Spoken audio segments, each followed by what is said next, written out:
ഒരു സമയത്തെ ഈ സന്ധ്യ കഴിഞ്ഞുള്ള പാചകം എന്ന് പറയുന്നത് എനിക്ക് തീരെ പിടിക്കാത്ത ഒരു കാര്യമായിരുന്നു.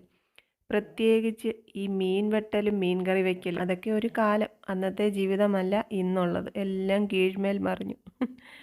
അന്നൊക്കെ രാവിലെ എഴുന്നേറ്റ് കാപ്പി ഉണ്ടാക്കുക, കുഞ്ഞുങ്ങളെ സ്കൂളിൽ വിടുക, ഉച്ചക്കലത്തേടം റെഡിയാക്കുക, പിന്നെ പാത്രം കഴുകലും തുണി കഴുകലും മുറ്റം തൂക്കലും ഒക്കെ കഴിഞ്ഞ് 4 മണി ചായയൊക്കെ കഴിഞ്ഞ് ഒരു നല്ല കുളിയും പാസ്സാക്കി സ്വസ്ഥം സുഖമായിട്ട് പ്രാർത്ഥനയൊക്കെ കഴിച്ച് അത്താഴവും കഴിച്ച് കിടക്കുന്നതായിരുന്നു ഒരു കാലം വരെ ജീവിതം. അങ്ങനെയാണ് കണ്ടു ശീലിച്ചതും ചെയ്ത് ശീലിച്ചതും.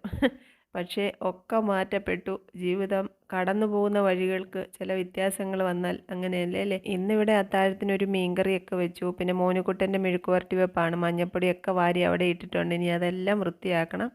ഇത് മുത്തിവിടെ ഉള്ളപ്പോൾ ഉള്ള വീഡിയോ കേട്ടോ. അപ്പോൾ എല്ലാം റെഡിയായി. ഇനിയിപ്പോൾ അത്താഴം വിളമ്പിൻ്റെ സമയമാണ്. എന്തൊക്കെ പറഞ്ഞാലും ജീവിതത്തിലെ ചില മാറ്റങ്ങളൊക്കെ നമ്മൾക്കങ്ങ് ശീലമായി കഴിയുമ്പോൾ നമ്മളത് ആസ്വദിക്കാൻ തുടങ്ങും. പിന്നെ ചിലപ്പോഴൊക്കെ അത് മടുപ്പ് തോന്നുകയും ചെയ്യും. കഴിഞ്ഞുപോയ കാലം ഇനി എത്ര നല്ലതായിരുന്നു എന്ന് പറഞ്ഞാലും അതൊരിക്കലും ഇനി തിരിച്ചു കിട്ടാൻ പോകുന്നില്ല. അതിനേക്കാൾ മികച്ചത് കിട്ടുമെന്ന്, അതിനേക്കാൾ വലിയ സന്തോഷങ്ങൾ കിട്ടുമെന്നൊക്കെ നമ്മളെ വെറുതെ തെറ്റിദ്ധരിപ്പിച്ചതാണ് പലരും. നമ്മൾ വളരുമ്പോൾ നമ്മുടെ പ്രയാസങ്ങളും സങ്കടങ്ങളും ഒക്കെ നമ്മളോടൊപ്പം വളരുകയാണെന്നുള്ളതാണ് സത്യം.